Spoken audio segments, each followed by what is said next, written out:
Bonjour, shalom, shalom, bonjour à tous les enfants de Dieu. Votre humble servante, mon mari, ça fait longtemps, je suis encore là avec vous pour l'inspiration que Dieu nous a donnée. On veut partager avec les nouveaux-nés dans le Seigneur, les enfants de l'Écodie et toute personne qui veut apprendre. Toute personne qui veut apprendre et c'est là qui font comme un récap. Ouais, un récap. Hein, parce que ça fait longtemps. Hein, parce que tu es tout busy. Parfois, tu n'as pas le temps de jeter un coup d'œil dans la Bible. Nous sommes là pour vous aider un peu. God bless. Nous voulons partager une chose. C'est simple. Losambo et Futaka. En lingala, en français, on peut dire ça. J'aime dire ça. Je vais démirer.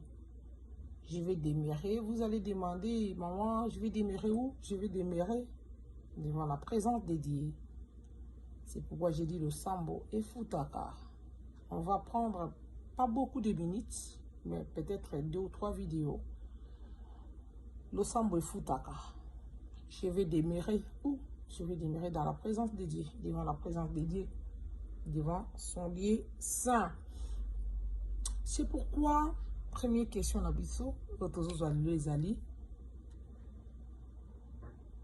les lieux de la prière.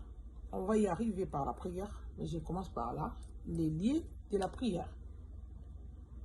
Et si quand les lieux de la prière. Les lieux de la prière. Les lieux de la prière. Est-ce qu'il faut aller prier à la montagne? Est-ce qu'il faut prier dans ta chambre à coucher? Quand on parle des lieux de la prière, c'est-à-dire la prière personnelle. Nous savons qu'il y a la prière communautaire, là où on peut prier à l'église. S'il y a la manifestation, c'est la prière communautaire. Mais quand nous parlons des lieux de la prière, c'est-à-dire nous sommes en train de parler sur la prière secrète, la prière personnelle. Un chrétien vis-à-vis de son Dieu, quel lieu où ils allaient approprier pour la prière? Est-ce que les gens qui peuvent prier à la montagne, ils ont tort ou raison?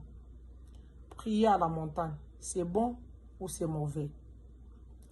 Prier dans ta chambre à coucher, c'est bien ou c'est mauvais? Est-ce que c'est l'endroit approprié? Prier à la chambre haute, comme les disciples, ils priaient à la chambre haute. Je vais répondre, mais en ayant l'éclaircissement de la parole de Dieu. Prier à la montagne, ce n'est pas mauvais. Parce que Jésus-Christ est lui-même notre maître. Après les miracles, il montait à la montagne. Il partait dans les monts des Oliviers pour prier à la montagne sainte. Par rapport à la vie d'aujourd'hui, ici, nous sommes précisément aux États-Unis d'Amérique. Est-ce qu'il y a des montagnes pour aller prier? Est-ce que j'ai besoin d'aller prier à la montagne? S'il n'y en a pas la montagne, je vais faire quoi? Nous allons lire un verset. Nous allons lire un verset de la Bible en ce qui concerne les lieux de la prière. Nous sommes dans le livre de Jean chapitre 4. Je vous ai promis, je ne vais pas prendre beaucoup de minutes. Jean 4, 20 à 21. Que nous dit la Bible? Jean 4, 20 à 21, la Bible dit: nos pères ont adoré sur cette montagne. Nos pères ont adoré sur cette montagne. Vous vous dites que le lieu où il faut adorer est à Jérusalem. Les gens qui ont l'habitude de lire la Bible savent, c'est Jésus-Christ et la femme samaritaine. Jésus lui dit: femme, crois-moi, l'heure vient où ce ne sera ni sur cette montagne, ni à Jérusalem, que vous adorerez le Père. Vous voyez, le verset 23. Mais l'heure vient, c'est maintenant. It's now.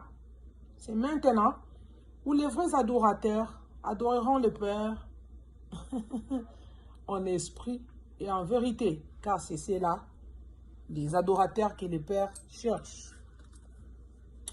Par l'éclairage de la parole de Dieu, aller prier à la montagne, ce n'est pas mauvais, mais ne fais pas la montagne comme la coutume. Si tu ne pries pas à la montagne, ne dis pas que Dieu ne va pas t'exaucer. Jésus-Christ a eu à faire l'échange de la parole avec la femme samaritaine, parce que la femme samaritaine, c'était comme si la coutume, le lieu de la prière, c'était la montagne. Et les Juifs ont dit, c'est à Jérusalem. Mais Jésus-Christ est venu donner l'éclairage. L'heure vient, et l'heure là est déjà venue. Et c'est maintenant, it's now. You can pray in your room. Il y a aussi l'autre éclairage dans le livre de Matthieu. Dans Matthieu 6. Vous allez lire ça même chez vous à la maison. Matthieu 6, 6.